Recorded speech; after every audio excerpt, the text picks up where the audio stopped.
혹시 이런 생각해 보신 적 있으신가요? 나 같은 사람도 과연 쓰임 받을 수 있을까? 우리는 살면서 수많은 순간에 스스로에게 이런 질문을 던집니다. 늘 실수하고 어딘가에 있어도 어울리지 않는 것 같고 하나하나 애써도 결과는 초라할 때, 사람들 눈엔 별 볼 일 없는 존재처럼 느껴질 때 우리는 속으로 이렇게 중얼거립니다. 하나님, 저 같은 사람도 정말 괜찮은 건가요? 오늘 우리는 그 질문에 대해 말씀 속에서 진심으로 답을 찾아보려 합니다. 여러분의 마음에 큰 위로와 용기가 되기를 바랍니다. 오늘 우리가 함께 묵상할 말씀은 마가복음 12장 10절입니다. 성경은 이렇게 말합니다. 건축자들이 버린 돌이 모퉁이의 머릿돌이 되었나니. 이 말씀의 배경을 잠시 살펴볼까요? 예수님께서 이 말씀을 인용하신 때는 바로 자신이 예루살렘 성전에서 사람들에게 거절당하고 조롱당하고 십자가로 향하시던 그때였습니다. 사람들은 예수님을 버렸습니다. 쓸모없다고 여겼고 틀렸다고 판단했습니다. 예수님은 바로 그 버려진 돌의 비유를 통해 자신을 말씀하신 겁니다. 당시 사람들에게 무시당하고 종교 권력자들에게 배척당하며 결국 십자가에 못 박히셨던 그분. 그러나 하나님은 세상이 외면한 그 예수님을 인류 구원의 머릿돌로 세우셨습니다. 인류의 구원이라는 위대한 건물의 가장 기초가 되는 돌, 바로 예수님이셨습니다. 사람들 눈에는 명백한 실패처럼 보였지만 하나님의 눈에는 가장 완전한 구원이었습니다.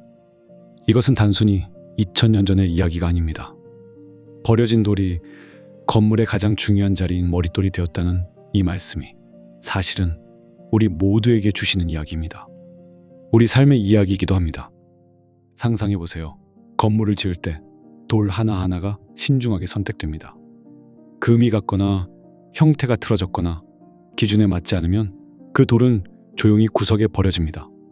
건축 현장에 버려진 돌더미 위에 말이죠. 사람들은 이렇게 말합니다.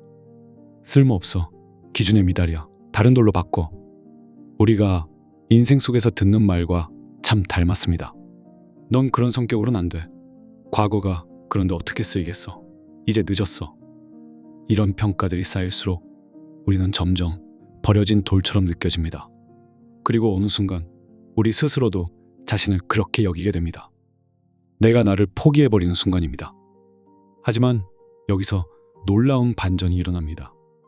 하나님은 그 돌을 다시 드십니다. 사람이 버린 것을 하나님은 귀하게 사용하십니다. 왜일까요? 하나님은 기준을 다르게 보시기 때문입니다. 사람은 겉을 보고 이력서를 보고 성격을 보고 가족 배경을 봅니다. 하지만 하나님은 마음을 보시고 그분의 손에 붙들 수 있는지를 보십니다. 세상에선 탈락이지만 하나님 안에서는 시작입니다.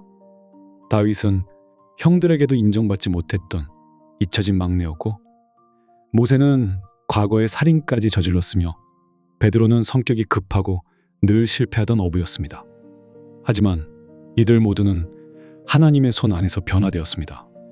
하나님께 붙들리자 그들의 인생은 다시 시작되었습니다. 하나님은 그저 이들을 사용하신 것이 아닙니다. 하나님은 그들을 통해 위대한 일을 이루셨습니다. 이것은 그들이 부족함에도 불구하고 하나님을 굳건히 붙들었기에 가능했습니다. 여기서 우리가 꼭 붙들어야 할 한 문장이 있습니다. 하나님을 붙들지 않으면 아무 소용없습니다. 하나님과 떨어져 있다면 그저 돌더미에 쌓여 있는 평범한 돌과 같습니다. 머릿돌이 되기 위해선 다듬어지는 고통을 견뎌야 하고 무엇보다 건축자의 손에 들려야 합니다. 우리 삶도 마찬가지입니다. 우리가 머릿돌이 되기 위해선 먼저 하나님의 손에 들려야 합니다. 우리는 때때로 열심히 살면서도 방향을 잃습니다. 인정받고 싶고 무언가 이루고 싶은데 마음은 텅 비어있고 피곤하기만 하죠. 왜일까요? 붙들린 적 없이 달리기만 하면 결국 남는 것은 공허함입니다. 아무리 빠르게 달려도 목적지를 모르고 달린다면 낭비일 뿐입니다. 그래서 우리는 먼저 하나님의 손에 멈춰서야 합니다. 붙드는 것 없이 쓰임받는 일은 없습니다. 주님의 손에 붙들리지 않으면 우리의 가능성은 아무것도 아닙니다. 오늘 여러분에게 묻고 싶습니다. 당신은 지금 무엇을 붙들고 계신가요? 사람들의 인정? 과거의 후회? 혹은 스스로를 향한 실망? 그 모든 것을 잠시 내려놓고 이 한 가지 고백으로 돌아가 봅시다. 하나님, 저를 사용해 주소서. 그리고 그 전에 제가 하나님을 붙들도록 도와주소서. 이 고백을 마음에 담고 함께 잠시 기도하겠습니다.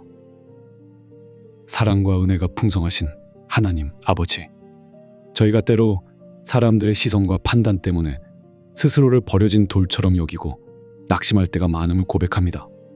하지만 주님, 저희를 결코 버리지 않으시고 귀하게 사용하시기를 원하시는 하나님의 마음을 다시 한번 깨닫게 하시니 감사합니다. 주님, 사람들 앞에서 무너졌던 기억들, 누군가의 차가운 말 한마디에 가슴이 내려앉았던 그날들, 그때마다 저는 저 자신을 쓸모없는 돌처럼 여겼습니다. 하지만 오늘 주님이 말씀하십니다. 내가 너를 버리지 않았다.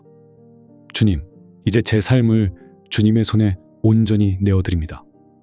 저희가 주님을 굳건히 붙잡고 의지하기를 간절히 원하오니 흔들리는 저희 믿음을 강하게 하여 주옵소서. 어디에 있어야 할지 모를 때에도 오직 주님의 손 안에 있기를 원합니다. 내가 무엇을 하느냐보다 누구의 손에 들려있느냐가 더 중요하다는 것. 그 진리를 오늘 제 가슴에 깊이 새깁니다. 버려진 돌 같았던 저를 주님의 계획 속에서 귀한 머릿돌로 세워주시옵소서. 주님, 제가 다시 일어서 새롭게 시작할 수 있도록 제 마음에 새 힘을 부어주소서. 절망 대신 기대할 수 있는 용기를, 스스로를 미워하는 마음 대신 주님의 사랑을 확신하는 마음을, 그리고 주님께서 나 같은 자도 귀하게 사용하실 수 있다는 굳건한 믿음을 오늘 제게 허락하소서. 예수님의 이름으로 기도합니다. 아멘. 혹시 이 묵상이 여러분 마음에 작은 위로가 되셨다면 이 메시지가 더 많은 이들에게 닿을 수 있도록 좋아요와 구독, 알림 설정으로 함께 해주세요. 당신은 버려진 돌이 아닙니다. 하나님께 붙들릴 때 반드시 귀하게 쓰임받게 될 것입니다. 감사합니다.